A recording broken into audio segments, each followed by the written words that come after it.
ছাত্র শিক্ষকের উপর পুলিশের হামলার বিচার সহ ৩ দফা দাবিতে রাজধানীর কাকরাইল মোড়ে দ্বিতীয় দিনের অবস্থান করছেন জগন্নাথ বিশ্ববিদ্যালয়ের আন্দোলনকারী শিক্ষার্থীরা। দাবি আদায়ে দৃশ্যমান কোনো ফলাফল না পাওয়া পর্যন্ত রাস্তা ব্লকেট কর্মসূচি ছাড়বেন না তারা। এদিকে আন্দোলনকারী শিক্ষার্থীদের অবস্থানের কারণে কাকরাইল মোড় দিয়ে যান চলাচল বন্ধ রয়েছে।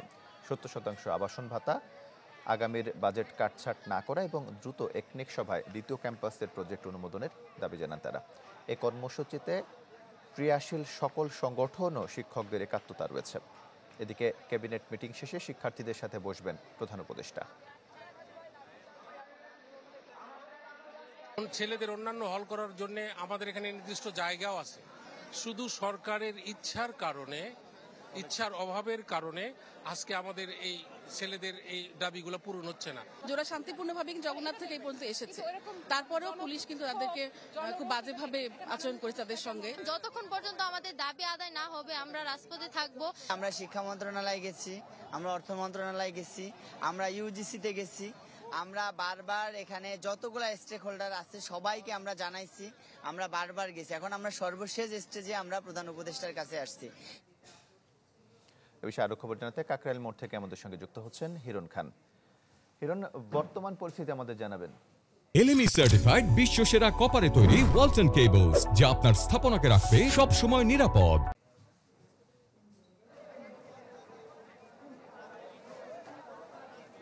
তমাল, আপনি জানেন গতকাল দুপুর 12টা থেকে আসলে এই আন্দোলন শুরু হয় এবং 3 দফা দাবিতে তারা মূলত এই কাকরাইল যে মোড়টি রয়েছে, মসজিদ মোড় বলা হয়, কাকরাইল মসজিদ মোড়, এই জায়গাটিতে তারা অবস্থান করেন এবং পরবর্তীতে যখন পুলিশের সাথে তাদের ধাওয়া পাল্টা দেওয়া এবং তাদের উপর পুলিশ লাঠিচার্জ এবং টিয়ার শেল নিক্ষেপ করে, তারপরে কিন্তু আসলে তারা রাস্তায় বসে যান।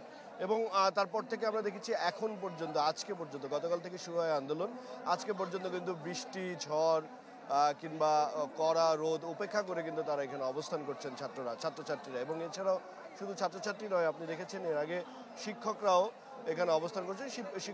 শিক্ষক সহ বিভিন্ন সাংস্কৃতিক অঙ্গনের যারা সংগঠনের যারা নেতাকর্মীরা রয়েছেন তারাও এই আন্দোলনের সাথে তারা একাত্মতা প্রকাশ করছেন এবং তারা এখানে এখনো অবস্থান করছেন। এবং তাদের যেই মূলত 3টি দাবি, সেই দাবি ছাড়াও তারা আরেকটি বিষয়ে তারা উল্লেখ করছেন যে গতকালকে তাদের উপরে যে পুলিশের বর্বরতম হামলা হয়েছে, সেই হামলার নিন্দা তারা জানিয়েছেন এবং তার সাথে যারা যারা জড়িত তাদেরকে বিচারের আওতায় নিয়ে আসতে হবে, এমনটি কিন্তু আসলে তারা আমাদেরকে জানিয়েছেন। এবং এছাড়া আমি যদি বলি যে কাকরাইলের এই মোড়টি বন্ধ হয়ে যাওয়ার কারণে যারা মতিঝিল যাচ্ছেন, অর্থাৎ যারা কাকরাইল, মগবাজার কিংবা বাংলা মোটর এই রাস্তাটি ব্যবহার করে যারা মতিঝিল যাচ্ছেন কিংবা পল্টন যাওয়ার চেষ্টা করছেন, তাদের কিন্তু আসলে অনেকটা বেগ পেতে হচ্ছে এবং রাস্তা বন্ধ থাকার কারণে তাদেরকে অনেক দূর থেকে, অর্থাৎ অনেক জায়গা ঘুরে তাদেরকে যেতে হচ্ছে, যানজটের শিকার হচ্ছেন অনেকেই। কিন্তু এই সাধারণ মানুষ যারা আছেন, এই পথে যাতায়াত করেন, চাকরিজীবী যারা আছেন, তারা কিন্তু আসলে ক্ষোভ প্রকাশ করেছেন।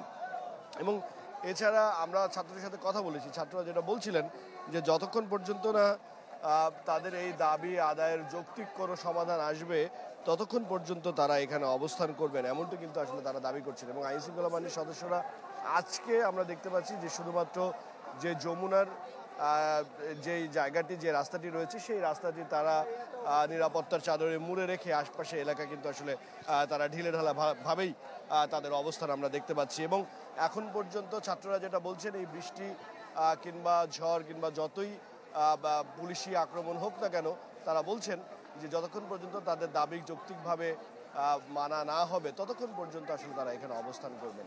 এই ছিল এখান থেকে সর্বশেষ।